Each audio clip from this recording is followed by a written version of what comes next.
আজকে আমাদের দেশে নারায়ে তাকবীর স্লোগান দিলে অতীতে বহু অপবাদ দেওয়া হয়েছে কিনা? বহু দলে আল্লাহু আকবারের স্লোগান নাই, মানবরচিত স্লোগান দিয়ে ভরপুর। কিন্তু একটা বারের জন্য আল্লাহ যে বড়, আল্লাহ যে শ্রেষ্ঠ, আমরা যে তার গোলাম, এই সার্বভৌমত্ব শক্তির মালিক তিনি যে রাজত্বের মালিক, সর্বকিছুর মালিক, কিন্তু তাকে আমরা ওইভাবে স্যালুট দিতে পারি। সুবহানাল্লাহ, আলহামদুলিল্লাহ, লা ইলাহা, তুমি বাঁচাও, তুমি মারো, অবিরত ক্ষমা করো, তুমি বাঁচাও, তুমি মারো, অবিরত ক্ষমা করো। ধরার যে জন তাকেই ধরো, ধরার যে জন তাকেই ধরো, তোমার মুঠোয় সবই আল্লাহ। সুবহানাল্লাহ, আলহামদুলিল্লাহ, লা ইলাহা। এই পৃথিবীতে যখন আল্লাহর হাবিবকে, রাসূলকে যখন প্রেরণ করেন, তখন এই পৃথিবীর পরিবেশ ছিল জাহিলি যুগ, অন্ধকার যুগ। পৃথিবীর এমন কোনো অপরাধ নাই যে এই যুগে করা হতো না।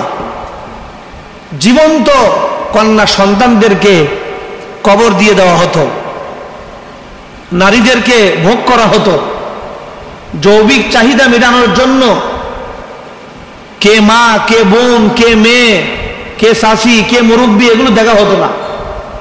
নারীদের কোনো মর্যাদা ছিল না। জিনা, ব্যভিচার, অত্যাচার সব ভরপুর ছিল। বৈধ অবৈধের কোনো বালাই ছিল না। হারাম, হালাল, ন্যায়, অন্যায়। এই কঠিন অন্ধকার যুগে আল্লাহ পাক তার হাবিবকে এই পৃথিবীতে পাঠিয়েছেন আলোর দিশা নিয়ে, আর সেটি হচ্ছে মহাগ্রন্থ আল কোরআন। বলুন আলহামদুলিল্লাহ। সূরা ইব্রাহিম আল্লাহ বলেছেন, কিতাবুন আনজালনাহু ইলাইকা লিতুখরিজান নাস মিনাজ যুলুমাতি ইলান নূর। এই কিতাব আপনাকে দান করলাম যাতে করে আপনি এই কিতাবের আলোচনা, কিতাবের তেলাওয়াত করে মানুষদেরকে আপনি আলোকিত মানুষ বানাতে পারেন। দুনিয়ার সব সিলেবাস শেষ করা যেতে পারে, কিন্তু কোরআনের সিলেবাস, কোরআনের শিক্ষা যদি অর্জন না হয়, আসল মানুষ হওয়া সম্ভব না। আসল মানুষ বানাতে হলে, আলোকিত মানুষ বানাতে হলে, আলোকিত সন্তান বানাতে হলে কোরআনের শিক্ষা, ধর্মীয় শিক্ষা তাকে শিক্ষা দিতেই হবে। আমরা জানি রাসূল সাল্লাল্লাহু আলাইহি সাল্লাম তিনি কোরআনের তেলাওয়াত করলেন, কোরআন থেকে আলোচনা শুরু করলেন। মক্কার এই অন্ধকারের মানুষগুলি যারাই কোরআনের কাছে আসলো, কোরআন শুনলো, এক একটা মানুষ হয়ে গেল কোরআনের রঙে রঙিন হয়ে সোনার মানুষ, আলোকিত মানুষ। যেই মানুষগুলো ছিল নিকৃষ্ট, সেই মানুষগুলো কোরআনের কাছে আসার কারণে, কোরআন ধারণ করার কারণে কোরআন তাদেরকে জান্নাতি মানুষ, আলোকিত মানুষ, উৎকৃষ্ট মানুষ আল্লাহ তাদেরকে দান বানিয়ে দিলেন। আলহামদুলিল্লাহ বলে।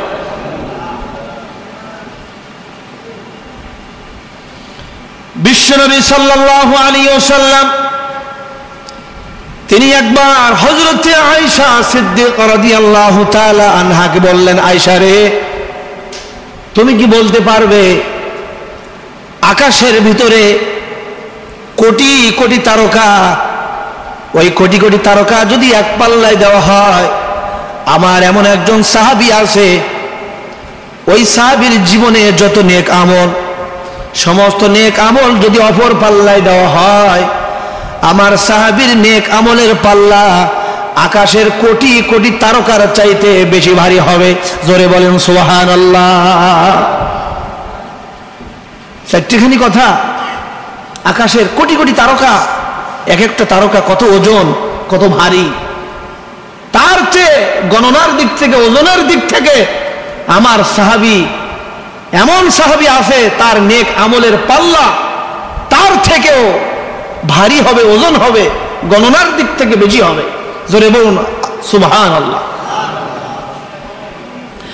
হযরত আয়েশা বললেন, ইয়া রাসূলুল্লাহ, ইয়া হাবিবাল্লাহ, আমার জানা নাই, আমি কিভাবে বলবো? আল্লাহ ভালো জানেন, আর আল্লাহর হাবিব বিশ্বনবী তিনি বলতে পারবেন কার মর্যাদা সবচাইতে বেশি, কার নেকের পাল্লা সবচাইতে আকাশের তারকার চাইতেও ভারী হবে। কিন্তু হযরতে আয়েশার মনে মনে ধারণা, যদি হুজুর কারোর কথা বলেই থাকেন, তাহলে আমার বাবা রাসূল সাল্লাল্লাহু আলাইহি সাল্লামের বন্ধু হযরতে আবু বকর সিদ্দিক রাদিয়াল্লাহু তাআলা আনহুর কথাই বলবে। সুবহানাল্লাহ। কিন্তু হুজুর বললেন, আয়েশা রে, আমার সাহাবীর মধ্যে হযরতে ওমর রাদিয়াল্লাহু তাআলা আনহু, তিনি গরম সাহাবী ছিলেন। তিনি পৃথিবীর কোনো অন্যায়কে আশ্রয় দেয় নাই, পৃথিবীর কোনো অন্যায় তিনি করে নাই, সাপোর্টও দেয় নাই। হযরতে ওমরের ভূমিকা, হযরতে ওমরের প্রতিবাদ গোটা মক্কা, গোটা দুনিয়া কেঁপে উঠেছিল। মক্কার কাফেররা পর্যন্ত হযরতে ওমরের কাছে এসে, ওই জমানায় পৃথিবীর কোনো জালিম, পৃথিবীর কোনো বাচ্চা, পৃথিবীর কোনো শক্তিশালী হযরতে ওমরের কাছে এসে মাথা উঁচা করে কথা বলার শক্তি কারোর ছিল না। সর্বপ্রথম মক্কায় আযান দিয়েছিলেন প্রকাশ্যে, সর্বপ্রথম লিল্লাহি তাকবীর, নারায়ে তাকবীর, আল্লাহু আকবার, আল্লাহর বড়ত্ব স্লোগান দিয়েছিলেন হযরতে ওমর। আলহামদুলিল্লাহ বলেন, জোরে বলুন আলহামদুলিল্লাহ। ওয়ারাব্বাকা ফাকাব্বির, নবী আপনি তাকবীর দিন, আল্লাহর তাকবীর। আজকে আমাদের দেশে নারায়ে তাকবীর স্লোগান দিলে অতীতে বহু অপবাদ দেওয়া হয়েছে কিনা? বহু দলে আল্লাহু আকবারের স্লোগান নাই, মানব রচিত স্লোগান দিয়ে ভরপুর। কিন্তু একটা বারের জন্য আল্লাহ যে বড়, আল্লাহ যে শ্রেষ্ঠ, আমরা যে তার গোলাম, এই সার্বভৌমত্ব শক্তির মালিক তিনি যে রাজত্বের মালিক, সর্বকিছুর মালিক, কিন্তু তাকে আমরা ওইভাবে স্যালুট দিতে পারি না, স্লোগান দিতে পারি না। কিন্তু আল্লাহ বলছেন, নবী আপনি উঠুন, ইয়া আইয়ুহাল মুদ্দাসসির কুম ফাআনজির ওয়া রাব্বাকা ফাকাব্বির, আপনি রবের তাকবীর দিন। হযরত ওমর তিনি দিয়েছিলেন। আলহামদুলিল্লাহ বলেন। নবীজি বললেন, আমার সাহাবী হযরত ওমরের নেকির পাল্লা যদি এক জায়গায় রাখা হয়, আকাশের কোটি কোটি তারকার চাইতে আমার ওমরের নেকের পাল্লা সবচাইতে বেশি ভারী হবে। সুবহানাল্লাহ। হযরতে আয়েশার মনটা একটু বেজার হয়ে গেল যে হুজুর আমার বাবার কথা বললেন না। নবীজি বুঝতে পারলেন আয়েশার চেহারা দেখে, সাথে সাথে ডাক দিয়ে বললেন, আয়েশা মন খারাপ করার দরকার নাই, ওমর রাদিয়াল্লাহু তাআলা আনহুর সারা জীবনের নেকি, আর তোমার বাবা আমার বন্ধু, আমার সাহাবী হযরতে আবু বকরের সারা জীবন না, একদিনের, এক রাতের নেকি যদি পাল্লায় দেওয়া হয়, হযরতে ওমর সারা পৃথিবীর আকাশ আর জমিনের যত তারকা আছে সবচাইতে বেশি হবে হযরতে ওমরের এক রাতের নেকি। আলহামদুলিল্লাহ বলেন। সেই রাত হচ্ছে হিজরতের রাত। জোরে বলুন, কোন রাত? হিজরতের রাত। যেই রাতে মুহাম্মদ সাল্লাল্লাহু আলাইহি সাল্লামকে হত্যা করার জন্য কাফেররা সিদ্ধান্ত নিয়েছিল। রাত পোহানোর সাথে সাথে নবীকে তারা শেষ করে দেবে। নাউজুবিল্লাহ কর। আল্লাহর নবীকে কেউ শেষ করতে পেরেছিল? পারবে কেউ? কিয়ামত পর্যন্ত হুজুরের শান মান মর্যাদা আল্লাহ যা দিয়েছেন, পৃথিবীর কেউ কটূক্তি করে যাররা পরিমাণ কেউ কমাতে পারবে?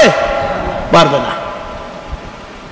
হিজরতের রাত আবু বকর রাদিয়াল্লাহু তাআলা আনহু রাসূলের সাথে সাথে তিনিও হিজরত করেছিলেন।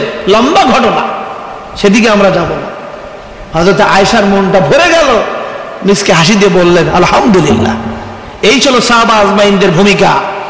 দুনিয়ায় থাকতেই তারা জান্নাতি মানুষ হয়েছে, তাদের প্রতি আল্লাহ সন্তুষ্ট। রাদিয়াল্লাহু আনহুম ওয়া রাদু আন, তারাও আল্লাহর প্রতি সন্তুষ্ট, আল্লাহ তাদের প্রতি সন্তুষ্ট। সাহাবী নাই, নবী নাই, কিন্তু আমরা উত্তরসূরি, নবীর উম্মত আমরা আছি না নাই? আমরাও যদি এই কোরআনের কাছে আসতে পারি, কোরআন অনুযায়ী যদি জীবন গড়তে পারি, রাসূলের আদর্শ হযরত আবু বকর, ওমর, ওসমান, আলী রাদিয়াল্লাহু তাআলা আনহু সহ সাহাবা আজমাইনদের মতন যদি আনুগত্য করতে পারি, অনুকরণ যদি করতে পারি, এখনো সুযোগ আছে জান্নাতি মানুষ হওয়া, আলোকিত মানুষ হওয়ার সুযোগ এখনো আছে না নাই? এজন্য আমাদের কি করতে হবে? রাসূলুল্লাহর আনুগত্য করতে হবে। কি সেই আনুগত্য? আল্লাহ বলেছেন কোরআনে সূরা নিসা, আল্লাহ তাআলা বলেন, ইয়া আইয়ুহাল্লাযীনা আমানু আতিউল্লাহা ওয়া আতিউর রাসূল ওয়া উলিল আমরি মিনকুম।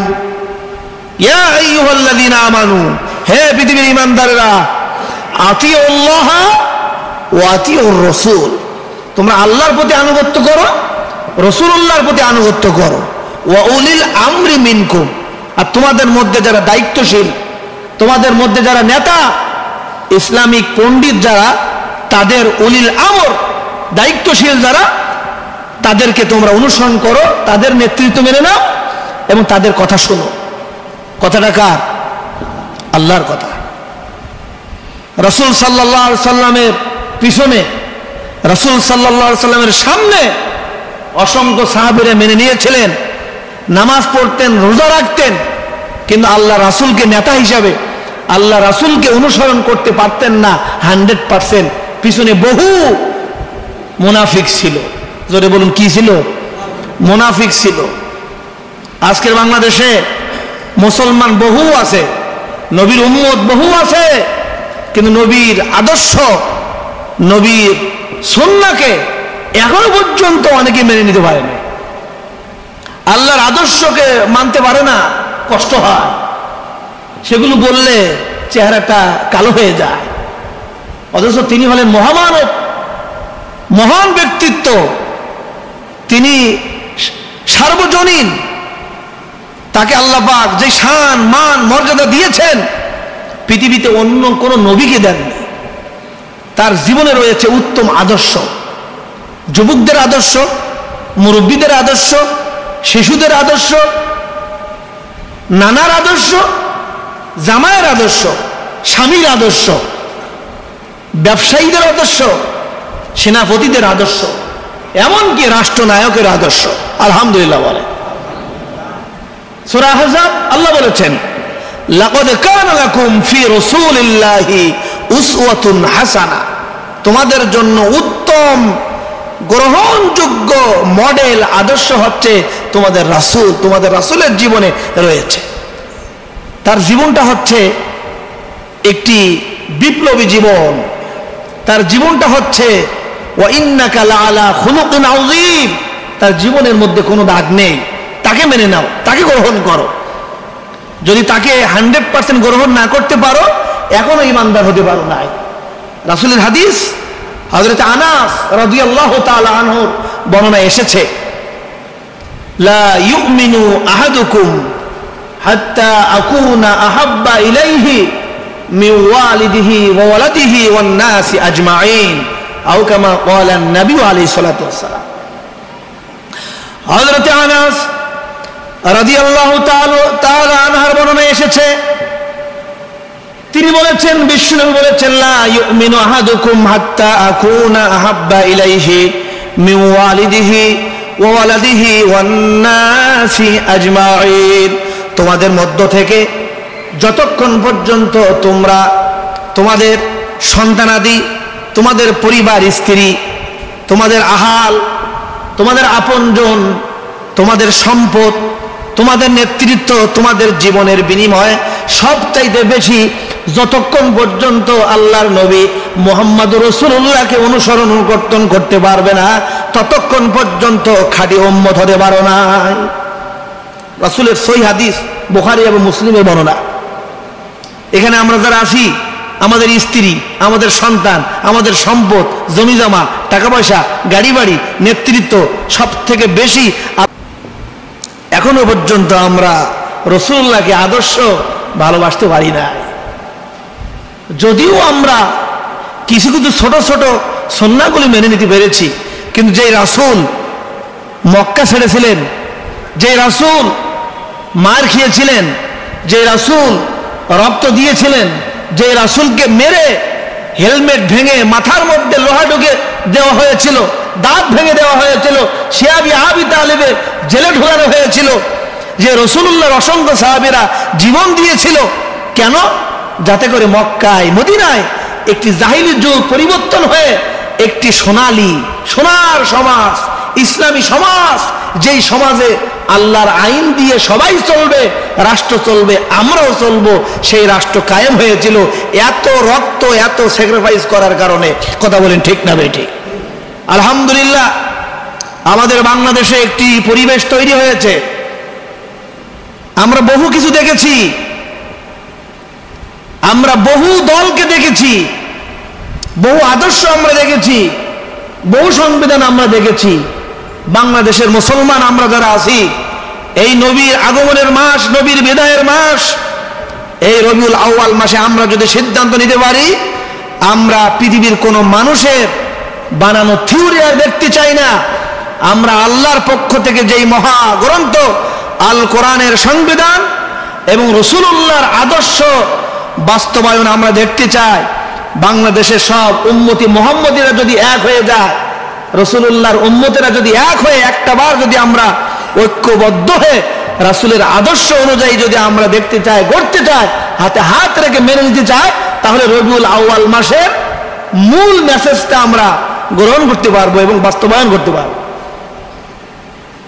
আর যদি আমরা মক্কার ওই সমস্ত মুনাফিকদের মতন রাসূলুল্লাহর ওয়াজ শুনলাম, নামাজ পড়লাম, রোজা রাখলাম, তারাবি বললাম, ঈদ মিলাদুন নবী পালন করলাম, দাড়ি রাখলাম, টুপি পরলাম, পাঞ্জাবি বললাম, সব ঠিক আছে, কিন্তু সমাজ থেকে, রাষ্ট্র থেকে রাসূলুল্লাহর আদর্শ আইন কানুন মানতে আমি নারাজ, আমার কষ্ট হয়। তখন আল্লাহ কোরআনে ডাক দিয়ে বলেছেন, রাসূল আপনি, আপনার পিছনে অসংখ্য সাহাবী আছে, তারা আপনাকে অনুকরণ করে, ভালোবাসে, মহব্বত করে, কিন্তু আপনার আদর্শকে তারা বাস্তবায়নে মানতে পারে না। ইয়া আইয়ুহান নাবিয়্যু জাহিদুল কুফফার ওয়াল মুনাফিকিন ওয়াগলুজ আলাইহিম ওয়া মাওয়াহুম জাহান্নাম। তারা কারা? তারা কুফফার এবং মুনাফিক। মুনাফিকরা আপনার পিছনে নামাজ পড়ে আসে, তারাও আপনার সাথে মিশে, আপনার সাথে উঠা বসা করে, কিন্তু আপনার আইন কানুন তাদের ভালো লাগে না, আবার আপনাদের কথা গিয়ে তাদের কাছে লাগিয়ে দেয়। এরা কারা? ওয়ামিনান নাস মান ইয়াকুলু আমান্না বিল্লাহ ওয়া বিল ইয়াউমিল আখির। তারা বলে আমরাও তো মুসলমান। ওয়ামিনান নাস, আমরা তো মুসলমান, আমান্না বিল্লাহ ওয়া বিল ইয়াউমিল আখির, আমরা আল্লাহর প্রতি ঈমান এনেছি। এদিকে লক্ষ্য করেন, কার প্রতি ঈমান? জোরে আওয়াজ করে বলুন, কার প্রতি ঈমান? আমান্না বিল্লাহ ওয়া বিল ইয়াউমিল আখির, আখিরাতের প্রতি ঈমান। কিন্তু আল্লাহ বলছেন ওয়া মা হুম বিমুমিনিন, তারা মুমিন না। বাংলাদেশে মুসলমানের সংখ্যা প্রায় 95%, সবাই তো মুসলমান, কিন্তু আল্লাহর ভাষায় বলতেছে ওয়া মা হুম বিমুমিনিন, আমার কাছে অনেকেই মুমিন না। আমান্না বিল্লাহ, তারা বলে আমরা তো ঈমান এনেছি, আমরাও মুসলমান, আমরাও তো নামাজ রোজা করি, আমরাও নামাজ পড়ি, আমরাও আখিরাতকে বিশ্বাস করি, কিন্তু আল্লাহ বলছেন ওয়া মা হুম বিমুমিনিন, সূরা বাকারা, আমার কাছে তারা মুমিন না। আব্দুল্লাহ ইবনে উবাইয়ের কথা আপনারা শুনেছেন, সারা জীবন রাসূলুল্লাহর পিছনে নামাজ পড়েছে, কিন্তু নামাজ থেকে বের হয়ে সমাজে গিয়ে রাসূলুল্লাহর বদনাম করেছে, রাসূলুল্লাহর সমালোচনা করেছে, রাসূলুল্লাহর কথাগুলি নিয়ে ওই দলের কাছে লাগিয়েছে, সমাজের মধ্যে পেঁচ লাগিয়েছে, বিভ্রান্ত, এরপর বিশৃঙ্খলা তৈরি করেছে। সারাটা জীবন আল্লাহর আইন, রাসূলুল্লাহর আইনের বিরোধিতা করেছে, কিন্তু নামাজি মানুষ। আব্দুল্লাহ ইবনে উবাইয়ের দাড়িতে, টুপিতে, পাঞ্জাবিতে কোনো অভাব ছিল না। তিনি যখন মারা যায়, তার ছেলে আব্দুল্লাহ এসে ডাক দিয়ে বলছে, ইয়া রাসূলুল্লাহ, ইয়া হাবিবাল্লাহ, আমার বাবা মারা গিয়েছে, আপনি আসেন, আমার বাবার জানাজা আপনি পড়াবেন, কবরের মধ্যে আপনি শোয়া রাখবেন। হযরত ওমর তিনি বাধা দিলেন, বারণ করলেন, হুজুর আপনি যেতে পারেন না, লোকটা মুনাফিক, সারা জীবন আমাদেরকে ক্ষতি করেছে, উপকার করে নাই, সারা জীবন আমাদের ক্ষতি করেছে, পেঁচ লাগিয়েছে, আপনি যেতে পারেন না। রাসূলুল্লাহ ডাক দিয়ে বলছে, ওমর এখনো পর্যন্ত আল্লাহর পক্ষ থেকে কোনো ওহী আসে নাই, সুতরাং আমাকে যেতে দাও। হযরত ওমর রাসূলুল্লাহর জামা টান ধরেছিলেন, তারপর দয়াল নবী মায়ার নবী তিনি চলে গিয়েছিলেন। জানাজা পড়াবেন, দোয়া করবেন, এমন সময় আল্লাহর পক্ষ থেকে কোরআনের আয়াত নাজিল হয়ে গেল সূরা আত-তাওবা 10 নম্বর পারায় 19 নম্বর পৃষ্ঠায়। আল্লাহ পাক ডাক দিয়ে বলছেন, ইস্তাগফির লাহুম আও লা তাস্তাগফির লাহুম ইন তাস্তাগফির লাহুম 70 মাররা। জোরে বলুন আল্লাহু আকবার। নবী আপনি কার জানাজায় যাচ্ছেন, কার জন্য দোয়া করবেন?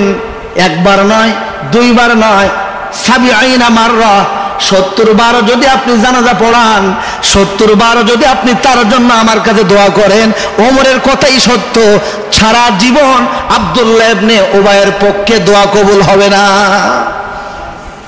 কোরআনের আয়াত, আমার আয়াত নয়। তাদের অপরাধ কি? ইজা হাদ্দাসা কাযাবা, কথায় কথায় মিথ্যা। ওয়াইজা আখলাফা ওয়াদা ওয়াইজা উতুমিনা খানা, মিথ্যা কথা বলে, ওয়াদা খেলাপ করে, আমানত রক্ষা করে না। তাদের বৈশিষ্ট্য হচ্ছে তারা এদিকেও থাকে ওদিকেও থাকে, ঠিক না বেঠিক? দুমুখী সাপ আছে না নাই? কথা বলে, দুমুখী সাপ মুসলমানদের সাথেও আছে, আবার কাফেরদের সাথেও আছে।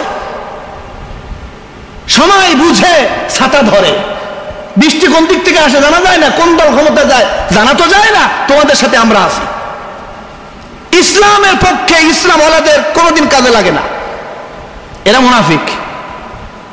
এই মুনাফিক কিন্তু ভারতে না, এই মুনাফিক কিন্তু মায়ানমারে না, এই মুনাফিক কিন্তু আমেরিকায় না। ভারতে তো হিন্দু, মায়ানমারে তো বৌদ্ধ, আমেরিকায় তো খ্রিস্টান। মুনাফিক হচ্ছে মুসলমানদের সমাজে, মুসলমানদের সোসাইটিতে, এমনকি আমাদের মধ্যে। কথা বলেন ঠিক না বেট? এটা কোরআনের কথা। কোরআনে মুমিনদের পক্ষে একটা বড় সূরা আছে, কাফেরদের পক্ষে ছোট্ট একটি সূরা, আর মুনাফিকদের পক্ষে 28 পারে বড় সূরা। এরা ভয়ঙ্কর, এদের জন্য জাহান্নামের একেবারে নির্মম স্থান। ইন্নাল মুমাজ্জিরিনা কানু ইখওয়ানা শায়াতিন, তারা শয়তানের বন্ধু। ইন্নাল মুনাফিকিনা ফি দারকিল আসফালি মিনান নার, মুনাফিকদের অবস্থান হবে জাহান্নামের একেবারে নিচে। জোরে বলেন নাউযুবিল্লাহ। সুতরাং মুনাফিকি কোনো খাসিলত, আলামত, অভ্যাস কারো থাকলে এই মুহূর্তে আমাদেরকে তওবা করে খাঁটি মুমিন হওয়ার দরকার আছে না নাই? আছে। আল্লাহ যেন আমাদেরকে মুনাফিকি রোগ থেকে, অভ্যাস থেকে সবাইকে আল্লাহ বিরত রাখেন, বলুন আমিন। ইয়া আইয়ুহাল্লাযীনা আমানু, আল্লাহর আনুগত্য করো। আতিউল্লাহ ওয়া আতিউর রাসূল, রাসূলের আনুগত্য করো। ওয়া উলিল আমরি মিনকুম, তোমাদের ইসলামী পণ্ডিত যারা, ইসলামী নেতৃবৃন্দ যারা, ইমাম যারা, খতিব যারা, ইসলাম ওয়ালা যারা, তাদের আনুগত্য করো। আর ইয়া আইয়ুহাল্লাযীনা আমানুত্তাকুল্লাহ, আল্লাহকে ভয় করো। ওয়া কুনু মা'আস সাদিকিন, আর সত্যবাদী যারা তাদের সাথে শামিল হও, তাদের সাথে উঠা বসা করো। এটাই আমাদের উচিত। আমাদের সময় এসেছে, আমরা যারা আল্লাহর প্রতি ঈমান এনেছি, আল্লাহকে ভয় করি, আমাদের উঠা বসা করতে হবে, আমাদের শামিল হতে হবে সত্যবাদীদের সাথে। রাজি আছেন তো ইনশাআল্লাহ? সত্যবাদী কারা? তারা, সে কথাও আল্লাহ কোরআনে বলেছেন, সূরা আত-তাওবা, ইন্নামা ইয়া'মুরু মাসাজিদাল্লাহ মান আমানা বিল্লাহ ওয়াল ইয়াউমিল আখির ওয়া আকামাস সালাতা ওয়া আতাজ যাকাতা ওয়া লাম ইয়াখশা ইল্লাল্লাহ। তারা মসজিদমুখী হবে। কোনমুখী হবে? মসজিদের সাথে তাদের দিলটা লেগে থাকবে, তাদের দিলটা ঝুলন্ত থাকবে। তারা কারা? ইন্নামা ইয়া'মুরু মাসাজিদাল্লাহ মান আমানা বিল্লাহ, এক নাম্বার আল্লাহর প্রতি ঈমান থাকবে 100%। ওয়া ইকামিস সালাহ, 5 ওয়াক্ত নামাজ তারা কায়েম করবে, নিজে পড়বে, স্ত্রীকে পড়াবে, সন্তানদেরকে বাধ্য করাবে, সমাজেও কায়েম করবে।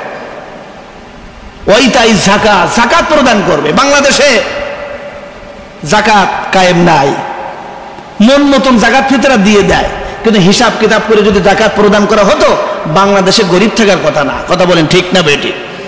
রাসূলুল্লাহ জমানে, হযরত ওমরের পরে যে জমানা আসছিল, যাকাত কে নেবে এমন লোক খুঁজে পাওয়া যায় না। অনেক নামাজিরা আছে যাকাত দেয় না, ওয়ালাম ইয়াখশা ইল্লাল্লাহ, আর আল্লাহকে ছাড়া পৃথিবীর কাউকে ভয় করবে না। বলুন আলহামদুলিল্লাহ। এনারা হবে মসজিদমুখী, হবে মসজিদের ইমাম, হবে মসজিদের খাদেম, হবে মসজিদের দায়িত্বশীল, হবে মসজিদের কমিটি, হবে মসজিদের মুসল্লি, হবে মসজিদের সাথে আনাগোনা থাকবে, তাদের কোয়ালিটি হবে অনেকগুলো। এর মধ্যে এখানে এই কথাগুলি আল্লাহ বলেছে। আর রাসূল সাল্লাল্লাহু আলাইহি সাল্লামের জমানায় আব্দুল্লাহ ইবনে হুযায়ফা রাদিয়াল্লাহু তাআলা আনহু, তার কাছে মুনাফিকদের লিস্ট থাকতো।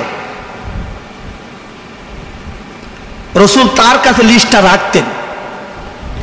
হযরত ওমর একদিন হঠাৎ করে হুযায়ফাতুল ইবনুল ইয়ামানের কাছে বাড়িতে পৌঁছালেন। ডাক দিয়ে বলছে, ভাই হুযায়ফা, তোমার কাছে বিশ্বনবী মুনাফিকদের নামের তালিকা লিস্টটা দিয়েছিল। আমি হযরতে ওমর, আমি খলিফা হতে পারি, কিন্তু ভাই দেখো তো ওই নামের তালিকায় আমার নামটাও আছে কিনা। যদি থাকে আমাকে একটু বলতে পারো, আমি তো সংশোধন হয়ে যাব। কথা বলেন ঠিক না বেঠিক? হযরত ওমর, যার ব্যাপারে নবীজি বলেছেন যে আমি শেষ নবী, আমার পরে আর কোনো নবী আসবে না। যদি নবী হয়ে আসতো আল্লাহ ওমরকে নবী বানিয়ে পাঠাতেন। আলহামদুলিল্লাহ কর। আর আমরা আজকে সবাই যার যার অবস্থান থেকে বড় বড় আল্লাহর ওলি মনে করি, ইমানদার মনে করি জান্নাত, মামু বাড়ি জান্নাত কিনে নেওয়া শেষ। আমি জান্নাতে না গেলে আর জান্নাতে যাবে কে? আর হযরত ওমর, তার মনের মধ্যে কি ভয়, জাহান্নামের ভয়, মুনাফিকদের আযাবের ভয়। এত ইসলামে অবদান, তারপরেও ভয় হয়, না জানি আমার নামটা মুনাফিকদের কাতারে চলে যায় কিনা। সচেতন থাকতো, সজাগ থাকতো, যাতে করে মুনাফিকি রোগ, মুনাফিকি কোনো বৈশিষ্ট্য যেন অন্তরে না ঢুকে যায়। কথা বলেন ঠিক না বেঠিক? সম্মানিত উপস্থিতি, আমরা রাসূলুল্লাহর সিরাত নিয়ে আলোচনা আমাদের চলছে। এই মাসটা হচ্ছে রাসূলুল্লাহর আগমনের মাস, রাসূলুল্লাহর বিদায়ের মাস। আমরা এই মাসে সিদ্ধান্ত গ্রহণ করব বাকি জীবন আব্দুল্লাহর বেটা নবী মুহাম্মদ রাসূলুল্লাহকে, যেই নবীকে আল্লাহ পাক এই দুনিয়াতে রহমাতাল লিল আলামিন হিসেবে পাঠালেন, যেই নবীকে আল্লাহ পাক রহমত হিসেবে পাঠিয়েছেন, যাকে অনুসরণ অনুকরণ করলে পিছনের গুনাহ আল্লাহ সব মাফ করে দেয়। আলহামদুলিল্লাহ। সূরা আল ইমরান আল্লাহ বলেছেন, কুল ইন কুনতুম তুহিব্বুনাল্লাহ ফাত্তাবিউনি ইউহিব্বুকুমুল্লাহ। নবী আপনি জানিয়ে দিন, যারা আমাকে পেতে চায়, আমার দিদার লাভ করতে চায়, আমার জান্নাতে ঢুকতে চায়, তারা যেন আমার নবী হাবিবকে অনুসরণ অনুকরণ করে, মহব্বত ভালোবাসে। তাহলে আমি রব্বুল আলামিন তাদেরকে ভালোবাসবো, ওয়া ইয়াগফির লাকুম, আমি তাদের পিছনে সব গুনাহ কথা মাফ করে দেব। এর আগে বহু রাসূলের সুন্নাহ ছেড়ে দিয়েছেন, রাসূলের আদর্শ মানতে পারেন নাই, রাসূলের দল করেন নাই, পিছনে যা গেছে গেছে। এখন থেকে এই 2024 রবিউল আউয়াল মাসে, নবীজির এই আগমনের মাসে এসে যদি আপনি তওবা করতে পারেন, মনের মধ্যে যদি অনুতপ্ত হতে পারেন যে পিছনে যা করেছি আল্লাহ, আজ থেকে রাসূলের আদর্শ মানব মাথা থেকে পা পর্যন্ত। আজ থেকে আমার পরিবারে মানাবো, আজ থেকে আমি সমাজেও মানব, ব্যবসায়ী জীবনে মানব, রাজনৈতিক অঙ্গনেও মানব, জীবনের সকল ক্ষেত্রে রাসূলের আদর্শ মেনে নিতে চাই, তাহলে ওয়া ইয়াগফির লাকুম, আল্লাহ পাক আমাদেরকেও ক্ষমা করে দেবেন। কথা বলেন ঠিক না বেঠিক? সুতরাং আসুন আমরা জীবনের সবচেয়ে আল্লাহর নবীকে আমরা মহব্বত করব। কিয়ামতের ময়দানে দুই শ্রেণীর মানুষ নবীর হাত থেকে হাউজে কাউসারের পানি পাবে না। কয় শ্রেণীর মানুষ ভাই? দুই শ্রেণীর। নাম্বার 1, যারা দিনের মধ্যে বিদআত ঢোকায়। নাম্বার 2, যারা জালিম এবং জালিমদের উত্তরসূরি, যারা সাপোর্ট করে। এদেরকে কি করা হবে না? হাউজে কাউসারের পানি নবীজি তাদেরকে দেবেন না, তাদের নসিবে হবে না। শুধু তাই নয়, আপনাকে আমাকে কবরে রাখলে প্রাথমিকভাবে 3টা প্রশ্ন করা হবে। জোরে বলুন কয়টা? ফেরেশতা ডাক দিয়ে বলবে, ও আল্লাহর বান্দা বলো, মার রব্বুকা, তোমার রব কে? এই পৃথিবীতে যদি ওই রবের গোলামি যদি আমরা করতে পারি, এই পৃথিবীতে যদি ওই রবের হুকুম আহকাম যদি মেনে নিতে পারি, তাহলে অটোমেটিক বান্দার জবান দিয়ে বের হয়ে যাবে রব্বি আল্লাহ, মুখস্থ করা লাগবে না। দ্বিতীয় নম্বর জিজ্ঞাসা করা হবে, বান্দা ওমান দিনুকা, তোমার দিনকে, তোমার ধর্মকে, তোমার আদর্শ কি, তোমার রাজনৈতিক দল কোনটা, নবীর দল না শয়তানের দল? এই পৃথিবীতে দল বলতে বুঝি আমরা দুইটা, হিজবুল্লাহ আর হিজবুল শয়তান। একটা হচ্ছে আল্লাহর দল আর একটা হলো শয়তানের দল। কথা বলেন ঠিক না বেঠি? কোন দল? ওমান দিনুকা, তোমার দিনকে। সারা জীবন যারা ইসলামের জন্য কাজ করেছেন, নামাজ পড়েছেন, ইসলাম প্রচার প্রতিষ্ঠার জন্য যত রক্ত দিয়েছেন, শ্রম দিয়েছেন, কষ্ট করেছেন, তাহাজ্জুদ পড়েছেন, দিনের জন্য কাজ করেছেন, অটোমেটিক তাদের জবান দিয়ে বের হয়ে যাবে দীনুনা ইসলাম, আমার একমাত্র ধর্ম দিন হলেন ইসলাম, ইন্নাদ দীন ইনদাল্লাহিল ইসলাম। এরপরে সর্বশেষ রাসূলুল্লাহকে দেখানো হবে। কোন কোন রিওয়ায়াতে এসেছেন হুজুরকে সরাসরি দেখানো হবে, অথবা প্রশ্ন করা হবে ওয়ামান নাবিউকা, তোমার লিডারকে, তোমার নেতাকে, তোমার নবীকে, অথবা হাজা নাবিউনা, এই লোকটির সম্পর্কে তোমার ধারণা কি? সারা জীবন যদি রাসূলুল্লাহর অনুসরণ অনুকরণ যদি আমরা করতে পারি, রাসূলের সুন্নাহ যদি আদায় করতে পারি, মানতে পারি, বাস্তব জীবনে রাসূলুল্লাহ রেখে যাওয়া এই দ্বীনের দায়িত্ব আপনার আমার, এই ব্যাপারে যদি আমরা শ্রম দিতে পারি, রাসূলুল্লাহ এই আদর্শ যদি আমরা আঁকড়িয়ে ধরতে পারি, তাহলে আপনার আমার জবান দিয়ে বের হয়ে যাবে। আর ওই লোকটা দেখেই নবীর উম্মতেরা চিনতে পারবে, সে অটোমেটিক বলবে হাজা নবিউনা মুহাম্মাদুর রাসূলুল্লাহ সাল্লাল্লাহু আলাইহি সাল্লাম, ইনি হলেন আমার সেই প্রাণের নবী। ধরে বলুন সুবহানাল্লাহ। এই প্রশ্নের জবাব কবরে আমরা দিতে চাই কি চাই না? তাহলে আসুন সেই আল্লাহর দিকে, রাসূলের দিকে, আনুগত্যের দিকে আমরা এগিয়ে যাই। আল্লাহ পাক আমাদের সবাইকে সহিহ বুঝ দান করুন, বলুন আমিন। আমল করার তৌফিক দান করুন, জোরে বলুন।